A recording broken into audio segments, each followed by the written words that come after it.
Mad వన్కి నాకు పర్సనల్గా మొత్తం మీడియా అందరూ పాజిటివ్గానే చెప్పారు.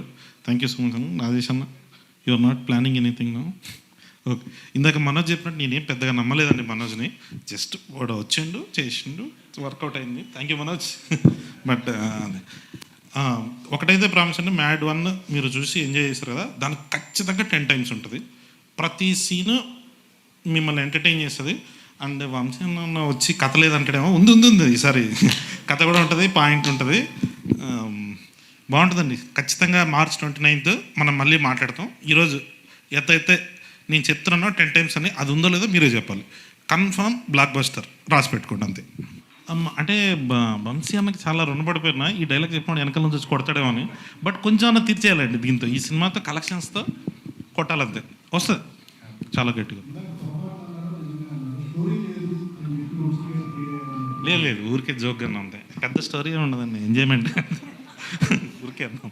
కళ్యాణ్కి ఇవ్వాలి ఇప్పుడు ఈ ప్రెస్ మీట్ తర్వాత ఇంకా ఇవ్వాలి, మైక్ పట్టుకుని బ్లాక్ బస్టర్లు 10 times ఉంటాయి. ఈ అతిలే వాగద్దని ఎన్నిసార్లు చెప్పినా మనకు ఆగట్లేదు కదా అసలు. అది ఈ డైరెక్టర్ మైక్ పట్టుకుని బ్లాక్ బస్టర్లు వాగద్దని 100 సార్లు చెప్పా అసలు.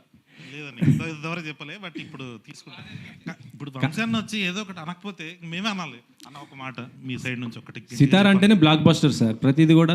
ఇప్పుడు సినిమా చూసి మీరు బ్లాక్ బస్టర్ అని చెప్పిన తర్వాత ఆ రోజు సాయంత్రం మనం మాట్లాడుకుంటే బాగుంటుంది. ఆ రోజు బ్లాక్ బస్టర్ అంటే మేమందరం కూడా చెప్తాం. ఇప్పుడు ఎందుకు ఎన్ని మంచి సినిమా తీసా మీరు వచ్చి ఖచ్చితంగా నవ్వుకుంటారు, అంతవరకు చాలు కదా. ఈ బ్లాక్ బస్టర్లు ఎన్ని ఎందుకు, మళ్ళీ రేపు ఏమన్నా అయిందనుకో అతనే తిడతారు. అన్ని అలవాట్లేదు కదా మీకు, మాకంటే బాగా అలవాటు, అతనికి అలవాట్లేదు కదా ఇవన్నీ.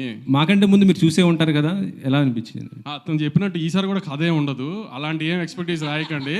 మళ్ళీ హైస్ కథలో ఈ లూప్లు ఏం ఉండవు. 2 గంటలు నవ్వుకుంటానికే రండి అంతే. ఇంజనీరింగ్ కాలేజ్ చదువుకుని ఇంజనీరింగ్ సంబంధించిన ఉద్యోగం చేయకూడదు అనుకున్న ఒక 3 ఎదవలు ఒక మంచివాడిని ఎదవని చేసే కథ ఇది. మళ్ళీ యాస్టీస్గా ఈసారి హైదరాబాద్లో చేసిన అరాచకాలన్నీ అయిపోయినాయి, గోవా షిఫ్ట్ చేసాం. ఓహో అంతే, ఫన్ అంతా ఫన్నే. లాజికల్ ఇది ఎదక్కండి, మళ్ళీ కూడా క్లియర్గా చెప్తున్నాము. ఇదేంటి దీంట్లో ఇది మిస్ అయింది అది మిస్ అయింది అని మళ్ళీ డైరెక్టర్ని ప్రొడక్షన్ హౌస్ని అనడానికి ఏం లేదు. మేమే చెప్తున్నాం అసలు కథ లేదు, నవ్వుకుంటానికే రండి, 4 ఫ్రెండ్స్ హ్యాపీగా ఎంజాయ్ చేసి చూడటానికే రండి అంతే.